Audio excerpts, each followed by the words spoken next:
Olá, boa noite a você que nos acompanha pelos canais de comunicação da Igreja do Bom Retiro.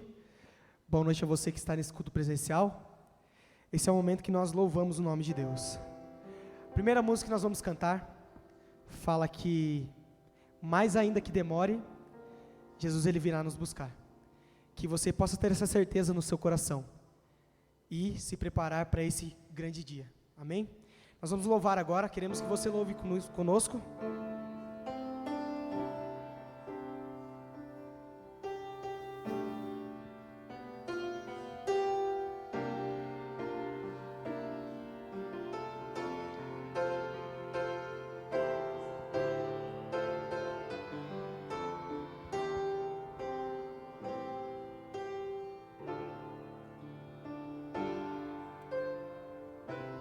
Louve. Se as ondas dessa vida Coloque de pé. destruírem tua fé e fizerem que duvides de que em breve voltarei. Volve os olhos ao passado, dê na cruz o meu sofrer. Queres provas mais do que essa? Tanto amei que a vida dei. Pensas mesmo ser tão fácil esquecer o que falei? Se na história deste mundo já meus pés empoeirei, mesmo que uma mãe viesse de seu filho se esquecer, ainda assim não haveria de me esquecer de ti. Louve com toda a força, mais ainda. Mas ainda que demore, ou mesmo que pareça, um dia prometi voltar e pronto estou a cumprir. Mas ainda que demores, ou mesmo que pareça, eu não me esqueci de ti. Virei outra vez. Amém. Eu não sei você, mas quando eu canto essas músicas que fala que Jesus ele muito em breve virá nos buscar, renova minhas forças, renova a minha esperança. E a música que nós vamos cantar agora, ela fala de uma entrega. Para que você possa estar no céu, você precisa primeiro se entregar. Essa é a música que nós vamos cantar agora, entrega.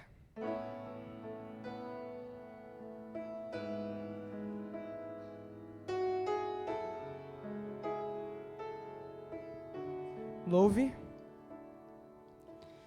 Preciso me entregar, Senhor. Feche seus olhos e cante. Preciso a ti me entregar. Ouça a voz de Jesus. Preciso ouvir tua voz a me falar.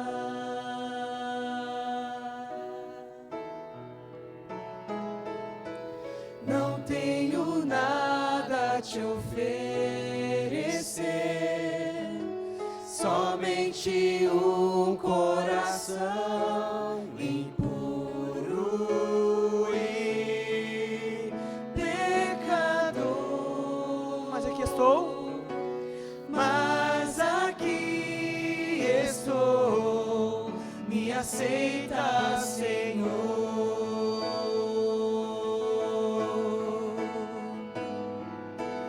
Toma os meus pensamentos, meus dons e meus bens.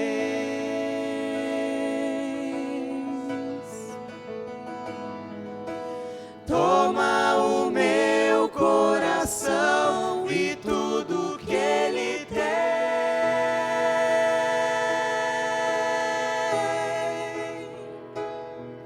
Renova, Senhor, meu viver. Derrama em mim teu amor. Quero pra sempre servir-te por onde for.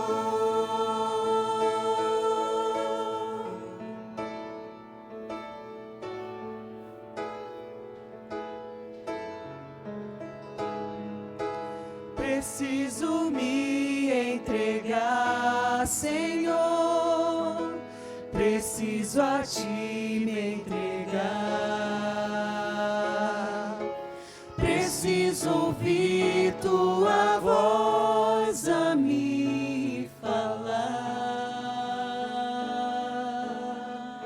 louve, não tem nada a te oferecer. Não tenho nada a te oferecer, somente um coração impuro e pecador. Mas aqui estou, me aceita, Senhor.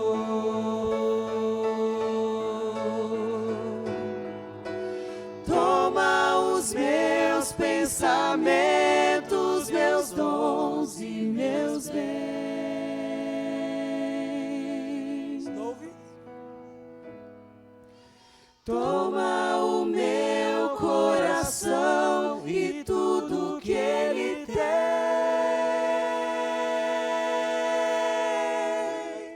Renova. Renova, Senhor, meu viver. Derrama em mim teu amor. Quero pra sempre servir-te por onde for.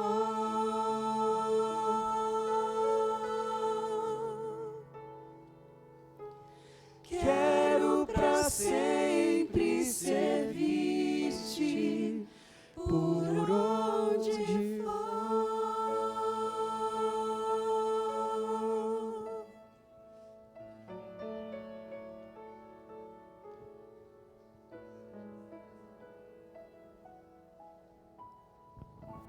Vamos orar, feche seus olhos. Pai querido, nós agradecemos por estar mais uma vez aqui, por poder ouvir a Tua voz, sentir o Teu Espírito. Então, por favor, Pai, fala com a gente, que a gente saia desse momento mais pertinho de Ti. É o que nós te pedimos em nome de Jesus. Amém.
rosa de Saron. Cristo, o meigo e bom pastor, amigo e bom irmão,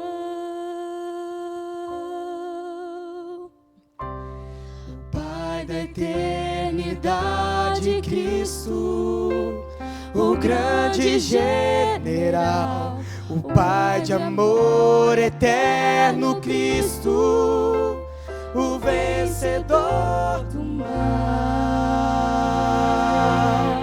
Com amor e com poder, Cristo dá o seu perdão.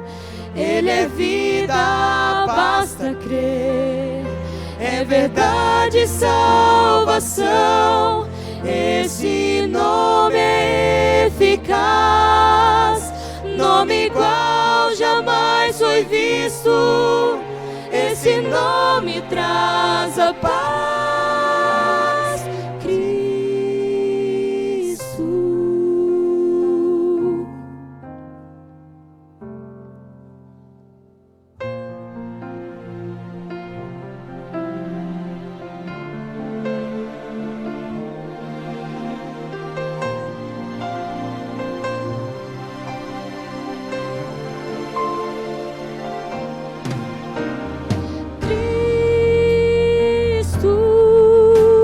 Estrela da manhã,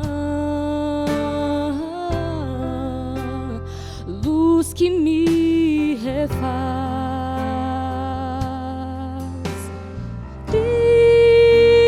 Cristo, água e o pão, príncipe da paz.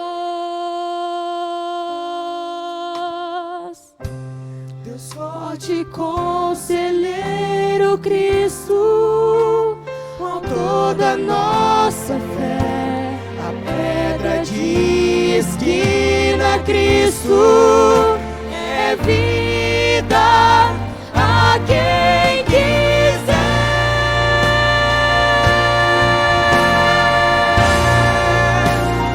Com amor e com poder, Cristo dá o seu perdão. Ele é vida, basta crer. É verdade, salvação. Esse nome é eficaz, nome igual jamais foi visto. Esse nome traz a paz, Cristo.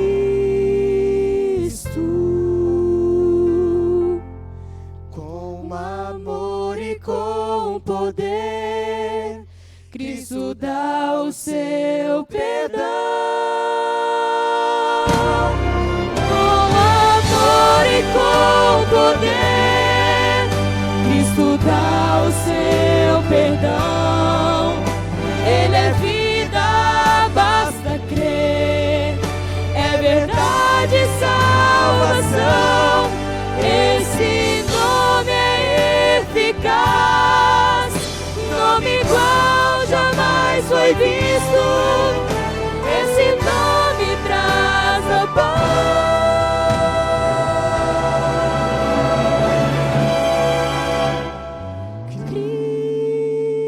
Cristo, oh, Cristo.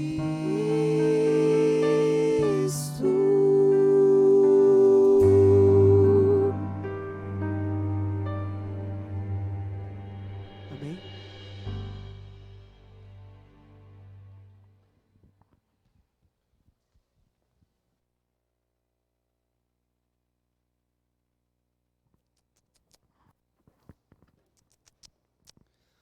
Olá, boa tarde, boa noite.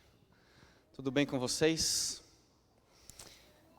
Você sabe que enquanto eu estava ouvindo essa música, me passou na minha mente agora ali uma experiência que eu tive alguns anos atrás. Era uma era uma quarta-feira à tarde, e eu estava num estudo bíblico com algumas pessoas, uma família que eu atendia, e de repente, em algum momento desse estudo, dessa visita, chegou uma moça. Ela abriu o portão da casa assim, e entrou pela sala e sentou bem na minha frente assim. E como eu não sabia o que estava acontecendo, né, cumprimentei ela ali em algum momento, mas ela continuou olhando para mim bem séria assim, bem fechada, prestando atenção no que eu estava falando. Aí, mais ou menos uns 20 minutos depois, ela olhou para mim e falou assim: posso fazer uma pergunta? Falei: pode. Aí ela falou assim para mim: o que Jesus pode fazer na vida de alguém? Eu falei: tudo, desde que a pessoa permita. Ela falou assim: e o reino das trevas, o que pode fazer na vida de alguém? Eu falei: a mesma coisa também, desde que ela permita. E ela começou a fazer algumas perguntas que eu percebi que o rumo da conversa que ela estava querendo levar não iria para um fim muito bom. Ela começou a fazer algumas perguntas sobre o mal, sobre as coisas erradas. E aí, em um certo momento da conversa, eu disse a ela, falei: olha, quando o inimigo ele tem liberdade na vida de alguém, ele faz algumas coisas bem cruéis com a pessoa. Aí ela disse assim para mim, olhou para mim e disse assim: ele tem feito isso comigo. E aí, quando ela disse isso, ela se colocou em pé na minha frente e disse assim: ele está aqui agora. Aí, nessa hora, ela falou assim: eu estou sentindo que ele está aqui agora. E aí, no mesmo instante, ela sentou de novo no sofá, na minha frente assim, e para quem já viu essa cena sabe o que acontece depois disso, né? Ela começou a ficar um pouco agitada ali, um pouco perturbada. E essa foi uma das experiências que eu já tive. O pastor concorda comigo que são infelizes experiências que a gente passa. E aí naquele momento, então, ela ficou ali por um certo tempo, alguns minutos apenas, não mais do que 5 ou 10 minutos naquela situação. E aí então e aí as pessoas que estavam comigo naquele estudo eram de uma raiz pentecostal. Aí então você começa a entender um pouquinho a situação, como ficou delicada naquele momento ali, né? E aí eu pedi licença para que eles deixassem que eu tomasse conta da situação, por conta do que eles estavam fazendo, na verdade. E nós aguardamos um momento ali, então oramos por ela, e ela levantou de novo, ela acordou, e ela ficou em pé de novo, e quando se colocou em pé, eu já percebi que já não era mais ela que estava ali. Ela estava com os olhos vermelhos, a fisionomia havia mudado, a voz havia mudado, e aí aquela voz me disse assim: o que você está fazendo aqui? E aí, depois disso, aquela menina, era uma menina de 17 anos, ela disse para mim assim: ele ainda está aqui. E aí nós continuamos ali em algum momento intercedendo, orando por ela, e todo esse processo durou talvez aí 20, 30 minutos mais ou menos. Aí depois que nós oramos, ela sentou de novo no sofá, caiu de novo, e quando ela voltou em si, ela já era uma outra pessoa de novo. E depois, conversando com ela, nessas situações, a gente espera que a pessoa volte em si, para que a gente possa conversar com ela então e entender um pouquinho mais. É muito mais um trabalho investigativo de entender o que levou àquela causa, a causa daquilo, por que ele chegou naquele momento, naquela situação. E aí então descobri que aquela menina, 17 anos apenas, ela havia se envolvido com drogas, havia se envolvido com prostituição em algum momento da vida dela, e havia perdido um pouco das esperanças na igreja, embora a mãe fosse de uma igreja evangélica muito famosa. E aí, depois que ela estava bem, nós conversamos com ela, e ela me disse o seguinte: Deus pode me tirar dessa situação? Foi a pergunta que ela me fez. Eu disse sim, basta que você permita. E aí então, depois dessa conversa aí, nós fizemos um trabalho também com aquela família que até então não fazíamos ainda. E foi um trabalho de 5 a 6 meses mais ou menos aí, um estudo bíblico, uma orientação semanalmente com aquela família. E haviam vezes que eu recebia ligações daquela família de madrugada, pela manhã, bem cedinho, às vezes tarde da noite. E aí pegávamos um ancião da igreja ou o pastor e íamos lá visitá-la. E eu lembro que algumas vezes a mãe daquela moça, ela falava assim: até quando isso vai durar? Até quando vai assim desse jeito? Até quando isso vai durar? E essa pergunta, ela ficou comigo assim, sabe? Até quando as coisas acontecem? Até quando as coisas vão durar? E o nosso texto de reflexão, do nosso estudo desse momento, está no livro de Eclesiastes, no capítulo 3. Como nós já mencionamos, a gente está aí numa empreitada de estudarmos alguns temas que o livro do Eclesiastes nos apresenta. E um deles é esse tema que nós vamos discutir hoje.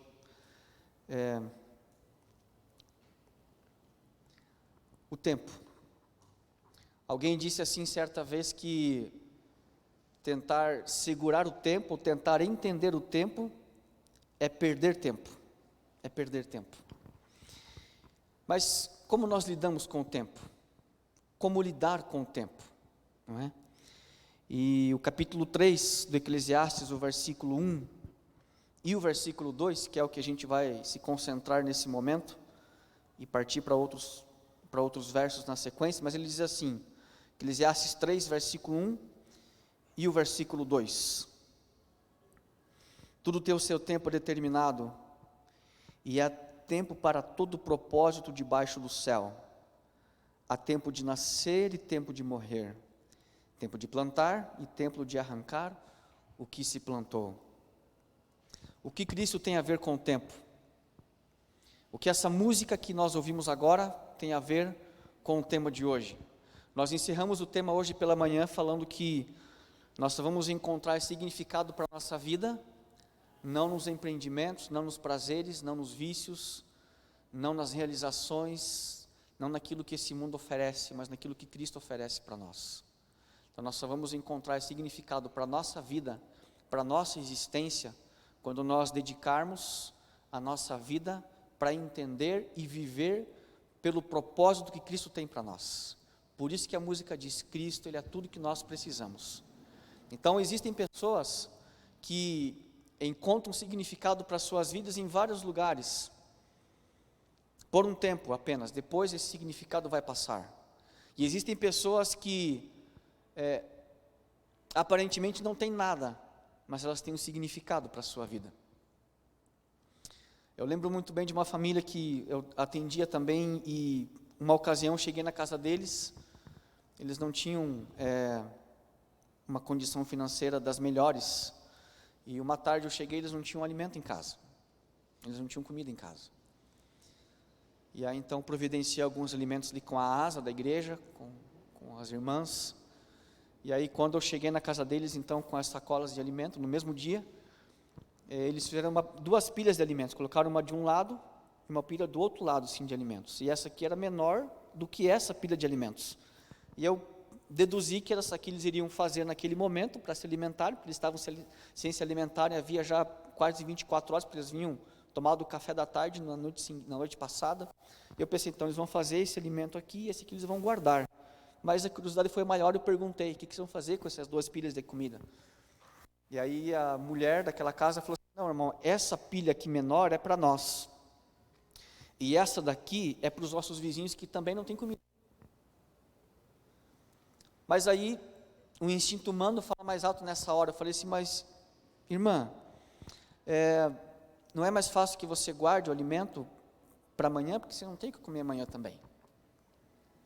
Aí ela me deu uma resposta assim que, sabe assim, aquele soco na boca do estômago assim que você não tem como segurar. Ela falou assim: irmão, Deus proveu para hoje, Deus vai prover para amanhã também. Então nós temos para hoje, os nossos vizinhos não têm para hoje também. Nós vamos compartilhar com eles o que nós temos para hoje, porque Deus é aquele que nos mantém. Cristo é tudo que nós precisamos. Se você não viesse com alimento, nós estaremos bem, porque Cristo é tudo aquilo que nós precisamos. Então, quando a gente começa a entender um pouco esse significado, aquilo que as pessoas encontram como significado para suas vidas, com Cristo e sem Cristo, a nossa vida como cristão ela começa a ganhar um novo significado. E quando a gente olha para o Eclesiastes, que ele fala assim, tudo tem o seu tempo, ele quer dizer o seguinte: olha, Deus é soberano contra o tempo. O tempo, ele foge das nossas mãos. O tempo voa, a gente não tem como prever quando é o dia da nossa morte. Não temos como prever. Infelizmente, nós não temos como prever. E tentar controlar o tempo é perder tempo. Segundo uma poesia que eu li ontem à tarde de um pastor evangélico, tentar controlar o tempo é perder tempo. O fato é que o Eclesiastes 3, e muitas pessoas conhecem essas frases do Eclesiastes 3, de vários outros lugares, não tanto pela Bíblia, mas há tempo para tudo nessa vida, tempo de nascer, tempo de morrer, tempo de chorar, tempo de sorrir, tempo de se alegrar, tempo de abraçar. Mas eu quero me deter com vocês nesse momento, no versículo 2 apenas, por conta do tempo, porque ele coloca assim: há tempo de nascer e também há tempo de morrer. Existe uma discussão muito grande naquela questão toda, né? Do ser humano, a composição do ser humano. E existem muitos autores que concordam, dizendo que o ser humano ele é formado em uma unidade, não é? Aquilo que no Gênesis 2, versículo 7, no hebraico, ele chama do nefesh, a alma. O homem passou a ser uma alma. O que ocorre é que alguns autores, por exemplo, um deles, ele diz o seguinte, um padre, ele diz assim: Adão não tem uma nefesh, ele é uma nefesh, ele está dizendo. E isso é muito curioso, porque como sendo um padre, ele está concordando com aquilo que a Bíblia está colocando. Mas o fato mais importante disso tudo é que nós temos uma composição, nós somos pó, e nós somos o fôlego de vida que Deus nos concede. Então essa junção do pó mais o fôlego de vida, nós temos então nós como seres humanos. Em algum momento da nossa vida isso vai se desfazer. Essa expressão, nefesh, na Bíblia aparece pelo menos 755 vezes no Antigo Testamento. E só no Eclesiastes ela aparece 6 vezes. No Novo Testamento é uma outra palavra, psique, aparece 600 vezes, a depender da versão. O fato é que nós, como seres humanos, como alma, nós temos as nossas necessidades. E talvez a maior das necessidades que nós temos é de um Deus que nos sustenta, de um Deus que nos mantém. Essa é talvez a maior das nossas necessidades. Mas talvez a pergunta que nós façamos também nesse momento é a seguinte: de onde surgiu essa ideia de que o ser humano ele vive após ele morrer? Não é? De onde surgiu essa ideia? Como surgiu? Em que momento isso surgiu? Dizendo em que agora o ser humano ele morre e ele vai para outro lugar, ele continua a sua vida. Uma fonte extra bíblica, né? Uma fonte secular, Heródoto, historiador grego do século V a.C., ele é o primeiro, se não um dos primeiros a falar sobre essa questão. Ele diz o seguinte: os egípcios, eles foram os primeiros povos, o primeiro povo, a primeira civilização a dar atenção especial para a morte, ele fala. E ele fala que eles creem então que o ser humano, quando ele morre, ele vai para uma outra dimensão. Isso quem diz é Heródoto, historiador grego. Não tem nada a ver com igreja, não tem nada a ver com Bíblia. E segundo a história diz, Sócrates, o filósofo Sócrates, foi aquele que viajou até o Egito para tentar entender um pouquinho de como os egípcios entendiam essa questão da morte. Ele viajou para lá, passou um tempo lá, entendeu como funcionava tudo aquilo, toda a crença dos egípcios de vida após a morte, e aí então ele volta para a Grécia e passa os seus ensinos para o seu discípulo mais famoso, que é Platão. E aí então Platão é aquele que se encarrega de difundir, de ensinar para os outros seus discípulos, então, essa crença de vida após a morte. Existem muitos livros dele que tratam sobre essa questão, mas, basicamente, Platão, ele vai dizer o seguinte, que o nosso corpo, ele é uma prisão para o nosso espírito.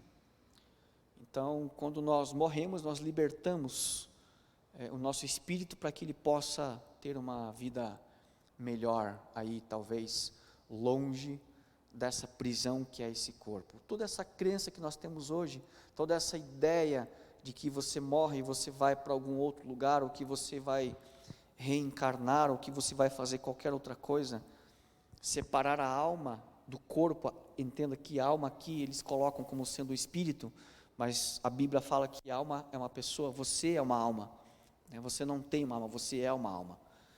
Então, mas algumas pessoas entendem assim, que a alma, então, ela é aquela que se separa do corpo. Então, Platão é aquele que vai difundir um pouco essa ideia. Esse ensino, ele foi muito difundido, foi muito divulgado nos povos da antiguidade, e chegou de alguma forma, em algum momento, dentro do judaísmo também, com um filósofo judeu, né, Filon de Alexandria, quem traz isso um pouquinho para dentro do judaísmo, e depois dele, então, vem outros depois, aqueles chamados, então, os bispos, ou os pais da igreja, como Tertuliano, Orígenes, Agostinho, Tomás de Aquino, são aqueles que tentam, então, agora, sabe o que eles tentam fazer? Eles tentam agora conciliar essa ideia de vida após a morte, dessa filosofia platônica, com a ressurreição cristã. Então eles tentam unir as duas ideias numa só, e isso vai se arrastar por longo tempo dentro da igreja, e não é muito difícil que você encontre alguns lugares que hoje ainda insistem nessa ideia, nesse ensino e nessa crença.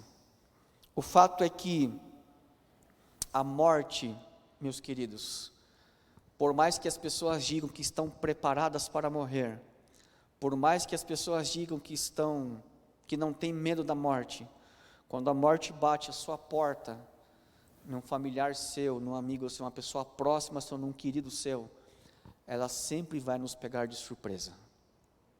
Essa é a verdade, esse é um fato. Nós não estamos preparados para morrer. Eu digo num sentido que nós nunca estamos pensando, amanhã eu vou morrer. Já pensou se você pensasse assim? Eu vou morrer amanhã. Que trágico seria, né? Ou algo parecido com isso, mas nós não estamos preparados. A morte sempre chega de surpresa para nós. Ela sempre vai nos pegar de surpresa. E a grande questão que o pregador, ou que o Eclesiastes coloca para nós, é isso. Olha a primeira coisa que ele fala no versículo 16 do capítulo 2, Eclesiastes 2, verso 16. Ele diz assim: pois tanto o sábio quanto o estulto, a memória não durará para sempre, pois passados alguns dias, tudo cai no esquecimento. Morre o sábio, e da mesma sorte também o estulto.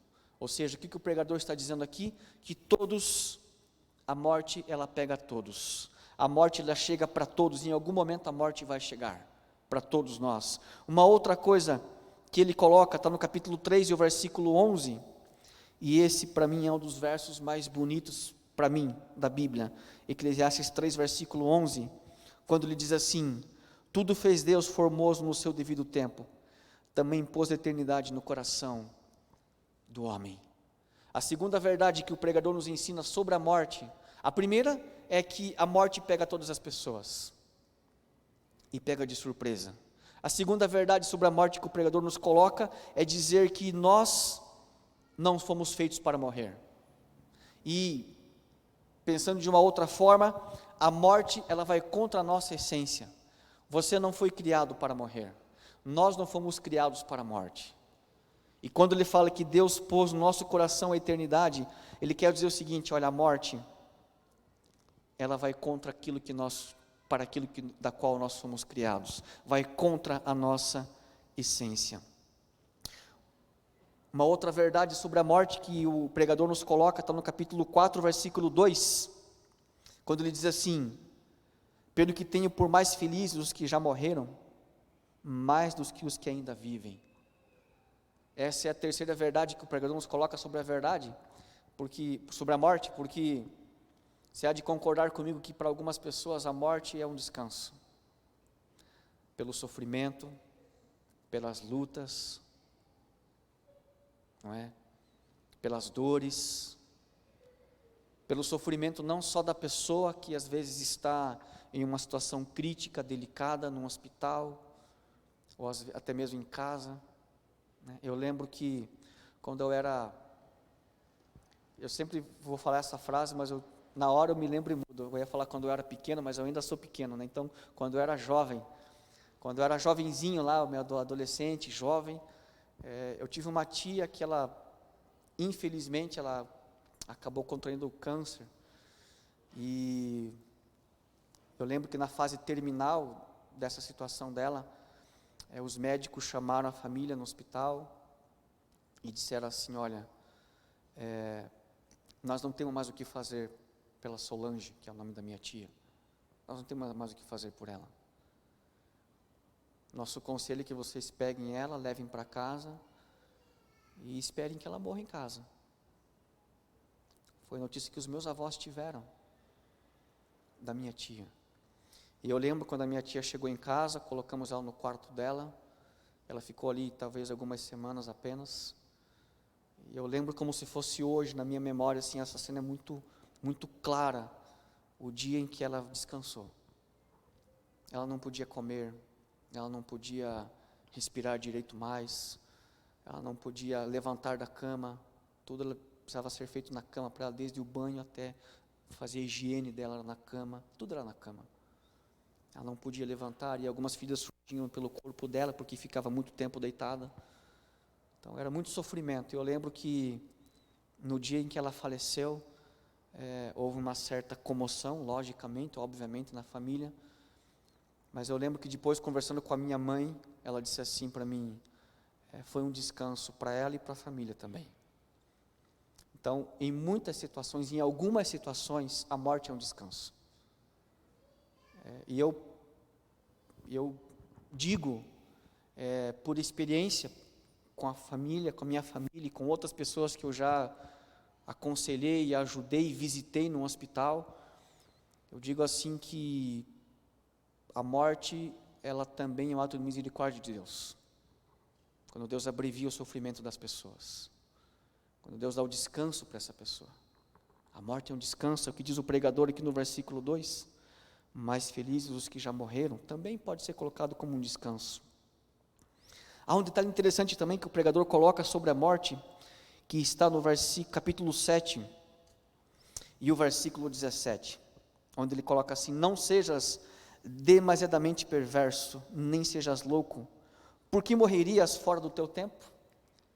Porque você iria morrer antes do tempo certo? Ele quer colocar o seguinte: olha, você pode fazer várias coisas, mas cuidado, porque você pode abreviar, ou você pode abreviar o seu sofrimento. Uma pessoa, algum tempo atrás, esse ano aí, pouco tempo atrás, conversando comigo, me disse o seguinte: olha, eu não vou largar a mão de usar essas coisas que fazem mal para a saúde. Não vou largar a mão de fazer essas coisas, porque eu vou morrer mesmo um dia. Foi a resposta que a pessoa me disse. Eu disse: você tem razão, todo mundo vai morrer um dia. A questão é como você vai morrer. É como você vai morrer. Você pode morrer num hospital, sofrendo, com falta de ar, que era o caso dessa pessoa, pelas coisas que ela usava. Você pode morrer num hospital com falta de ar, em casa, com um tubo de oxigênio do seu lado, ou você pode morrer em casa em paz, tranquilo, de velho, ou em paz. A questão não é se você vai morrer, todos nós vamos morrer, mas a questão é como você vai morrer. Então, quando o pregador coloca para nós assim, a morte nos pega de surpresa, ele quer dizer o seguinte: olha, a morte ela vai pegar muitas pessoas de surpresa, mas a gente também pode sofrer alguns percalços no meio do caminho. Uma outra verdade também sobre a morte está no capítulo 8, versículo 8, E essa é a penúltima delas. Capítulo 8, versículo 8 do Eclesiastes, ele fala assim: não há nenhum homem que possa ter domínio sobre o vento para o reter, nem tampouco ter domínio sobre o dia da sua morte. Você não sabe quando você vai morrer. Nós não sabemos quando vamos morrer. É por isso que a Bíblia, quando ela coloca os apelos de Deus para nós, de Deus para o seu povo, para uma decisão, para um concerto com Ele, Ele sempre coloca o hoje. Hoje é o dia da salvação. Agora é o dia da salvação. Ele nunca coloca assim: amanhã você decide pela tua salvação, amanhã você decide se você vem para Jesus ou não. Ele sempre coloca: hoje é o dia da salvação. Ao contrário, se você for lá para o livro de Êxodo, quando Faraó chega para Moisés e fala o seguinte: Moisés, ora ao teu Deus para que ele tire as pragas daqui do nosso meio. E Moisés vai até o Faraó e pergunta: tudo bem, quando você quer que eu peça para Deus tirar as pragas do meio de vocês? Sabe qual é a resposta do Faraó? Amanhã. Amanhã você tira, não hoje. Ou seja, o pecado sempre trabalha com você para que você decida amanhã. Deus sempre trabalha para que você decida hoje. Essa é a grande questão. Hoje é o dia que você tem domínio. Hoje é o dia que você tem para decidir. Hoje é o dia da nossa decisão. O amanhã não chegou ainda, o ontem já passou. Hoje de manhã também já passou. Você tem domínio sobre o agora, sobre o hoje, sobre esse momento. É por isso que ele coloca: ninguém tem domínio sobre o dia da sua morte. E porque nós não temos domínio sobre o dia da nossa morte, que nós precisamos, a cada dia, a cada momento, decidirmos de fazer um concerto com Deus, de entregar a nossa vida para o Senhor Jesus. Uma vez uma pessoa, numa visita, uma conversa com ela queria saber o que ela precisava fazer para ser batizada. E aí, conversando com ela, expliquei para ela alguns detalhes. E aí, conversando com ela, em alguns versos bíblicos, eu disse assim: por que você não toma a tua decisão para ser batizado? Toma a tua decisão hoje. Hoje é o dia da tua salvação. Aí essa pessoa disse assim: não, hoje eu não vou tomar minha decisão. Hoje eu não vou decidir. Amanhã, talvez, semana que vem, quando você voltar aqui, a gente volta a conversar sobre esse assunto. Mas hoje eu não vou tomar essa decisão. Aí eu disse assim: você já tomou a tua decisão. Hoje a tua decisão é não. Mas a tua decisão já foi tomada hoje. Hoje você disse não. Hoje você disse não. A sexta e última verdade sobre a morte que o Eclesiastes nos coloca, que o pregador nos coloca, está no capítulo 9, versículo 5, e esse texto talvez seja o mais famoso, que nós usemos várias vezes no nosso estudo bíblico sobre a morte, e ele coloca assim, 9, versículo 5, porque os vivos sabem que hão de morrer, mas os mortos não sabem coisa nenhuma, nem tampouco terão eles recompensa, porque a sua memória jaz no esquecimento. Versículo 6, amor, ódio, inveja para eles já pereceram, para sempre não têm eles parte em alguma coisa, em coisa alguma, do que se faz debaixo do sol. Ou seja, os vivos sabem que vão morrer, mas os mortos, eles não sabem coisa nenhuma. E aqui existe um ponto importante, porque há muitas pessoas, baseadas nessa crença que eu disse há pouco, de que as pessoas quando morrem podem voltar, elas acham que podem conversar com alguém que já foi, que já descansou, que já morreu, e que pode entrar em contato com elas de novo. Muitas pessoas acham isso e pensam isso. Eu nunca me esqueço de uma vez que estava viajando e uma vizinha nossa, morava na casa ao lado da nossa, ela ligou para mim num sábado à tarde e disse assim: Wilson, o Paulo faleceu, que é o esposo dela. Paulo faleceu. Eu falei: olha, fulana, eu estou viajando, estou a trabalho, mas na segunda-feira eu estou em casa. Aí a gente vai fazer uma visita para você e conversar com você. Ela falou: tá bom. Aí oramos com ela pelo telefone, aconselhamos ela um pouco e tudo mais. Na segunda-feira eu fui até a casa dela, mas ela não estava em casa. Aí na terça ela veio para casa, mas a gente nem sabia, não havíamos visto ela ainda. Em algum momento daquele dia, daquela terça-feira à tarde, ela nos chamou, desesperada, falou: Wilson, vem aqui, Giane, vem aqui em casa, por favor. E nós corremos lá visitá-la para conversar com ela na casa dela, abrimos o portão, ela estava sentada no sofá assim, desesperada, aflita e tremendo assim, tremendo muito. E ela falou assim: você não sabe o que acabou de acontecer aqui em casa, você não faz ideia do que aconteceu. Ela falou assim: a vizinha, a fulana de tal, que mora ali para frente, ela veio aqui em casa, e ela disse o seguinte: olha, fulana, eu tenho um recado para você do teu esposo. E ela falou assim: eu estranhei porque eu não pedi nenhum recado para ele, mas ela disse que tinha um recado para mim dele, que já faleceu.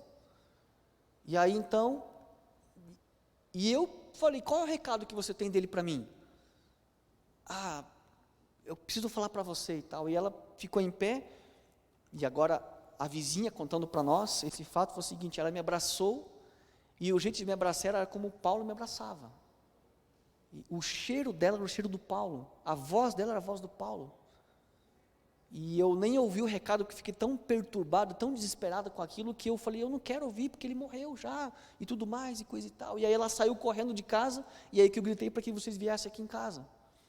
Então, você sabe que existem muitas pessoas que têm essa dificuldade, que a saudade, às vezes a angústia, a tristeza, ela bate, e algumas pessoas buscam, informações ou contato com essas pessoas, infelizmente. O fato é que, aqui no versículo 5, o pregador deixa muito claro para nós, que os vivos sabem que vão morrer, mas os mortos, eles não sabem mais nada.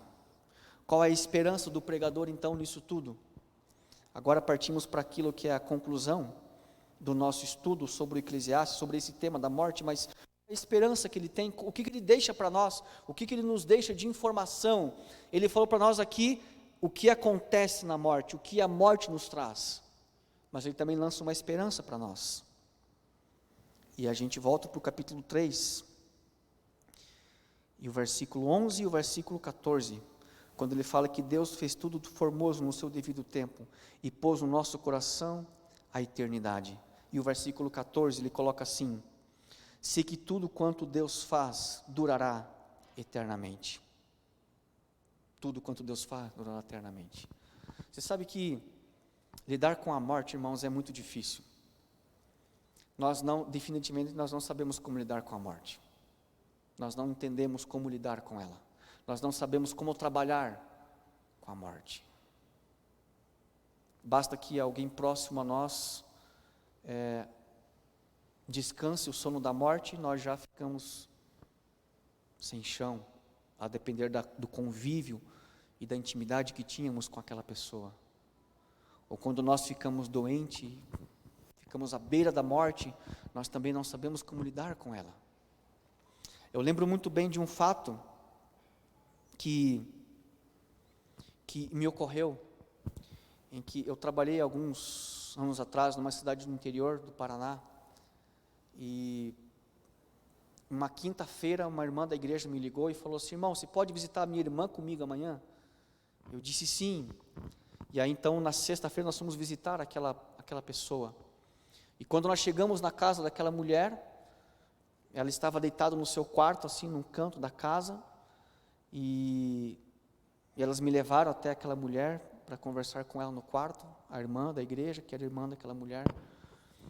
E quando eu sentei do lado da cama dela, assim, aquela moça, uma jovem ainda, uma jovem senhora, olhou para mim e disse assim: por quê? Foi só a pergunta que ela me fez: por quê? E eu não sabia responder, porque eu não sabia por que ela estava perguntando aquilo para mim. Por quê? E aí então a irmã da igreja me contou a história. Ela falou assim: irmão, a fulana, ela estava grávida de gêmeos, um menino e uma menina. E na semana passada, ela teve algumas dores, teve alguns sangramentos, já estava uma fase já bem avançada da gestação. Ela teve alguns sangramentos, algumas dores. Ela foi para o hospital aqui da cidade, que precária a situação daquele lugar. O médico que atendeu ela deu alguns medicamentos para ela, e falou que estava tudo bem, que ela podia voltar para casa, que estava tudo certo. E aí então, depois daquele momento, nós voltamos para casa, ela tomou alguns medicamentos, passaram 2 dias, ela teve um novo sangramento, novas dores, nós corremos de novo para o hospital com ela, o médico disse a mesma coisa, está tudo bem, está tudo certo, foi só uma coisa de leve, não aconteceu nada demais. Aí passaram 3 dias, ela teve um novo sangramento, novas dores. Corremos para o hospital de novo com ela, só que dessa vez havia um outro médico de plantão. E esse outro médico perguntou com que intensidade aquilo estava acontecendo. Ela disse, olha, essa é a 3ª vez em 2 semanas. Aí ele disse o seguinte, eu vou transferir vocês para uma outra cidade, mas que possa dar um atendimento melhor para vocês, que é Ponta Grossa. E aí então levaram aquela moça para Ponta Grossa, para atendê-la, e quando ela chegou no hospital em Ponta Grossa, ela foi para a cirurgia, e era a princípio uma cesárea de emergência, mas quando abriram ela, os bebês já estavam mortos dentro dela. E naquele momento, eles fizeram uma limpeza nela ali, fecharam ela, e ela voltou para casa. E ela chegou em casa naquela sexta-feira que eu fui visitá-la. Então esse é o contexto da história. Essa é a pergunta que ela me fez, por quê? Aí ela disse assim, por que Deus permitiu que os meus filhos falecessem? Por que Deus permitiu que os meus filhos morressem? E ela levantou um pouco com dificuldade assim da cama, com muitas dores ainda. Eu disse para ela ficar, não, eu quero levantar. Ela levantou, pegou na minha mão, me levou até um corredorzinho, até o final do corredor assim. Havia uma porta desse lado, e ali estava o nome do menino. Ela abriu a porta, estava ali o berço do bebezinho arrumado, com as roupinhas dele prontas, alguns brinquedinhos já para ele. Do outro lado do corredor, uma outra porta, o nome da menininha, da criança. E ali estavam então as roupinhas da criança também, alguns brinquedinhos dela. Aí ela me puxou de volta para a cama e disse o seguinte, o que eu faço com essas coisas agora? O que eu faço com esse quarto todo arrumado para as minhas crianças? Como que eu posso resolver esse problema na minha vida? Chorando, ela me disse. Aí eu li para ela a Bíblia, alguns versos, cantamos algumas músicas. Eu disse, fulano, quero dizer uma coisa para você. Deus tem um plano para a sua vida. Você crê na Bíblia? Ela disse, eu creio. Você crê em Jesus? Eu creio. Então eu vou te falar uma coisa. Deus pode e Deus vai devolver os seus filhinhos para você de novo. Você crê nisso? Ela falou, eu creio. Eu falei, então não desista, porque Deus, Ele chora junto com você nessa hora. Ele sofre junto com você nessa hora. E você sabe que essa história nunca me sai da memória, porque foi uma das situações mais críticas que eu tive que lidar com, conversar com pessoas que perderam alguém na família. Tive vários outros casos, mas esse foi o que mais me marcou. E o fato é que, mesmo que a pessoa que nós vamos atender não seja tão próxima a nós, mas a gente também fica abalado com aquilo que está acontecendo. Porque ou é próximo de um amigo, próximo de um irmão da igreja, a gente também fica abalado com aquilo. E só o fato de você pensar que em algum momento alguém da sua família, alguém próximo a você, algum amigo seu pode chegar a encontrar-se com a morte, já causa uma certa angústia, um certo desespero, uma certa preocupação. Mas sabe qual é o conselho do pregador para nós? Está aqui no capítulo 11 e o versículo 7, onde ele coloca assim, 7 e 8. Doce é a luz e agradável aos olhos ver o sol. Ainda que o homem viva muitos anos, regozije-se em todos eles. Contudo, deve lembrar-se de que há dias de trevas, porque serão muitos. Tudo quanto sucede é vaidade. O lembrete que ele faz para nós aqui é como sempre o pregador, ele é muito direto naquilo que ele fala. E como eu disse hoje pela manhã, o Eclesiastes é um livro cru, é um livro difícil de ser digerido muitas vezes, mas ele coloca, olha, entenda que a vida tem as suas alegrias, tem os seus prazeres, mas não esqueça de uma coisa, porque em algum momento a morte vai chegar. Mas como superar isso tudo? Ou como encontrar realização para uma vida que muitas vezes se preocupa apenas com a morte? Você conhece pessoas que só se preocupam com a morte?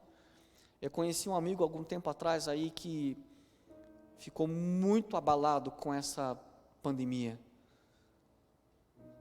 Ele chegou a ficar com síndrome do pânico. Ele me disse assim: eu sei que se eu pegar esse negócio eu morro.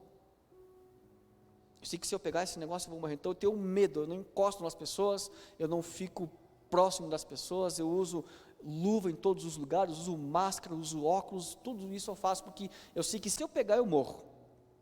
Então tem pessoas que têm um medo tremendo da morte, mas talvez do sofrimento também. E o pregador, ele nos diz algo importante, que é onde eu quero concluir a nossa reflexão do nosso estudo de hoje. Eu vou ler aqui o Eclesiastes 12, do 1 até o versículo 7, mas eu vou ler na versão A Mensagem.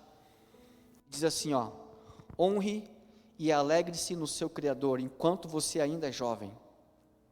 Ainda que os anos mandem a cobrança, e o seu vigor se vá, antes que a visão falhe e o mundo escureça, antes que o inverno leve você a procurar a lareira. Na velhice, o seu corpo não ajudará muito. Os músculos afrouxam, os passos vacilam, as juntas endurecem, as sombras da noite se apresentam. Você já não poderá ir para onde quer, tudo estará devagar, quase parado. O barulho em sua casa desaparecerá, e você acordará com o canto dos pássaros. Passeios nas montanhas serão coisas do passado. Mesmo uma simples caminhada o preocupará. O seu cabelo branco será como a flor de macieira, adornando um corpo frágil como um cristal. Você estará a caminho do descanso eterno, e os seus amigos já começam a chorar. A vida agradável enquanto durar, logo acabará. A vida frágil como porcelana, preciosa e bela, terminará. Então o corpo voltará ao pó, e o espírito retornará a Deus, que primeiramente nos soprou. Sabe o que o Eclesiastes está dizendo para nós? Ele quer dizer uma coisa: enquanto você pode viver nesse mundo, viva ele com sabedoria. Permita que a sua vida seja regida pelo Deus do universo. Permita que a sua vida seja guiada pelo Cristo que pode todas as coisas, pelo Cristo que pode ressuscitar os mortos, porque Ele mesmo disse lá em João 11, 25, aquele que crê em mim, ainda que morra, viverá. Quão difícil é para as pessoas que não encontram significado para a vida nesse mundo, e quão terrível é para as pessoas que, além de não encontrar significado para a sua vida nesse mundo, elas também não encontram esperança além desse mundo. É por isso que Paulo, lá em Coríntios, capítulo 15, 1 Coríntios 15, ele fala assim, olha, se a nossa esperança em Cristo se resume apenas a esse mundo, nós somos os mais infelizes dessa terra. Porque aquele que crê em Jesus, aquele que tem esperança em Cristo, aquele que permite que a sua vida seja guiada pelo Deus do universo, a sua esperança extrapola o tempo e aquilo que esse mundo oferece. Extrapola. Ela vai além. A esperança ultrapassa esse mundo. Esse mundo um dia vai acabar, esse mundo um dia vai acabar. As pessoas desse mundo um dia vão morrer, Mas para aquele que crê em Jesus, a morte não é um adeus, ele é um até breve. E essa é a grande certeza que nós temos ao crer em Jesus Cristo. Essa é a grande certeza que nós temos quando nós vamos para a palavra de Deus e mergulhamos dela e entendemos que Cristo, Ele pode devolver um dia para você aqueles que um dia você perdeu para a morte.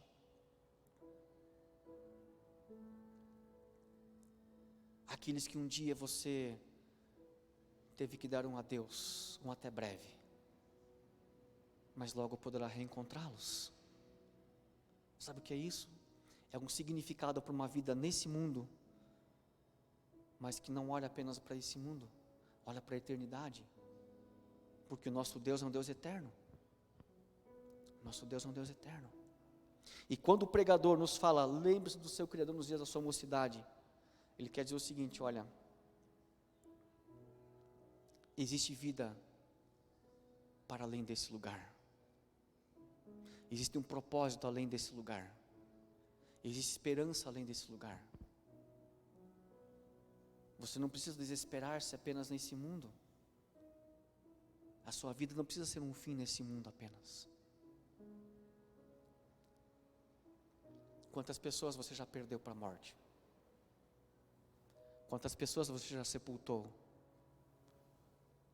Quantas pessoas você disse um adeus? Num telefone, numa mensagem, e depois não conversou com elas mais. Tive um amigo que trabalhei o ano todo junto com ele, e ao final do ano nos abraçamos. Ele disse: amigo, vamos voltar a trabalhar juntos um dia. Não foi possível. Ele teve o descanso da morte, mas a esperança é o que nos renova a cada manhã. Por isso, meu irmão, minha irmã, meus queridos, eu quero nesse instante motivar você, instigar você a entender que o domínio que você tem do tempo não é no amanhã, não é no ontem, é no agora, é no hoje. Por isso, se necessário for, faça um concerto com o Senhor. Se necessário for, reafirme a sua esperança na palavra de Deus e na promessa de Jesus Cristo, de que Ele em breve vai voltar e vai nos buscar, vem nos buscar, e vai promover para todos nós um reencontro com os amigos, com os queridos que já descansaram. Eu digo para vocês do fundo do meu coração e com toda a sinceridade, essa esperança é o que me move a continuar todos os dias, semana a semana, ano a ano, pregando a palavra de Deus. É o que me move, porque eu já perdi muitos queridos, muitos familiares para a morte, e eu tenho um desejo de reencontrar essas pessoas novamente, e eu quero reencontrá-las. E o que me faz cada dia pregar para as pessoas sobre essa mensagem é porque eu tenho uma certeza de que eu não estou mentindo para as pessoas. Eu não estou mentindo para elas. Eu estou falando de uma coisa que eu ainda não vivi, mas eu tenho convicção no fundo do meu coração de que não é mentira, porque Deus não é homem para mentir. E se Deus prometeu, Ele vai cumprir. Ele vem nos buscar. Que Deus te abençoe nesse dia, nessa semana. Que seja uma semana de reafirmar nosso compromisso com Cristo, de esperá-lo voltar, nos buscar, muito em breve. Que Deus te abençoe em nome de Jesus.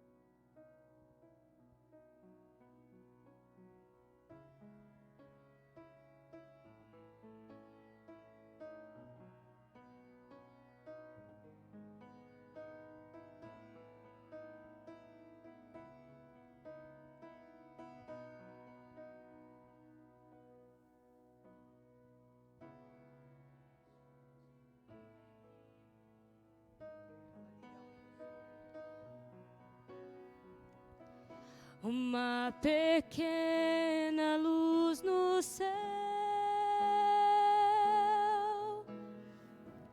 e essa luz aumentará. Milhares de anjos surgirão, eu creio sim que Ele virá, e muito em breve eu subirei para um novo lar, um novo céu, para sempre eu estarei, feliz eu viverei, verei Jesus.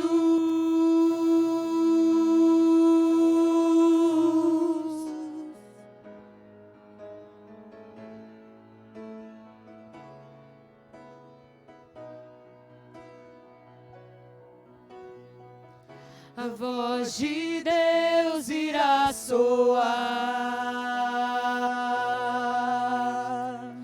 nas nuvens sua glória surgirá,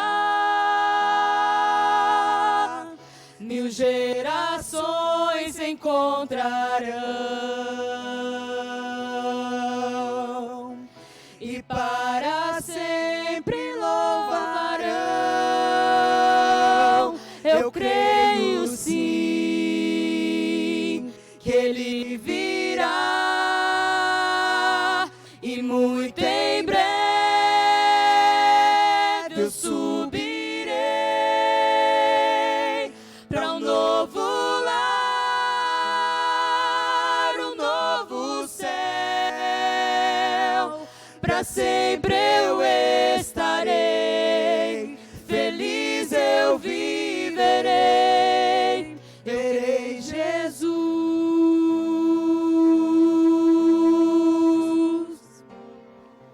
Eu creio sim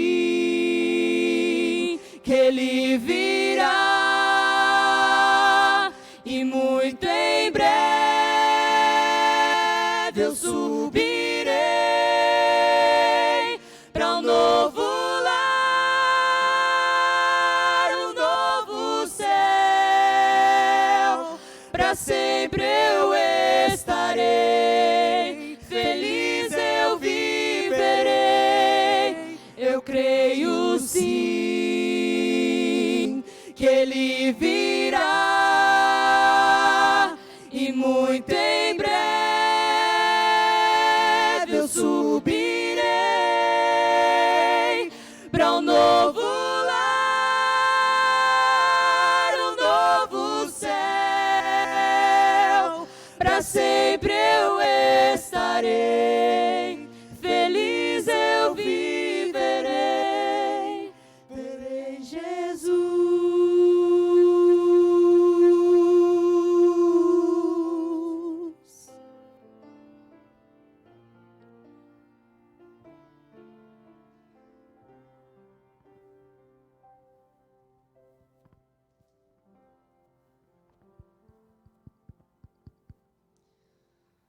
Assim como a única forma de encontrar significado para a nossa vida é um nome, Cristo, a única forma de lidar com a morte também é o nome, Cristo. Ele traz significado para a nossa vida, nessa terra e na eternidade. Vamos orar. Querido Pai, amado Deus, te agradecemos, Senhor, porque a Tua graça, o Teu amor por nós, é o que nos sustenta a cada dia e a cada momento. Embora nas horas difíceis, nas angústias, nas tristezas, e até mesmo quando nós precisamos enfrentar a morte, nós encontramos um significado, uma resposta e uma esperança. Jamais, Senhor Deus, permita que o nosso coração venha a desanimar, a desistir e a esquecer dessa esperança que é a maior de todas. mas que cada dia, que a cada manhã, o nosso coração seja reavivado, que essa chama, Senhor Deus, ela aqueça o nosso coração todos os dias, até que o Senhor venha nos buscar, para que assim nós possamos abraçá-lo, agradecê-lo e reencontrar aqueles que um dia nós perdemos. Fica conosco, ó Deus, nessa nova semana. É uma semana incerta para nós, a gente não sabe o que vem por aí, mas confiamos e dependemos do Senhor, e é por isso que nós oramos nesse instante, depositando a nossa vida no Teu altar, e nós o fazemos em Cristo Jesus. Amém, Senhor. Amém, Pai.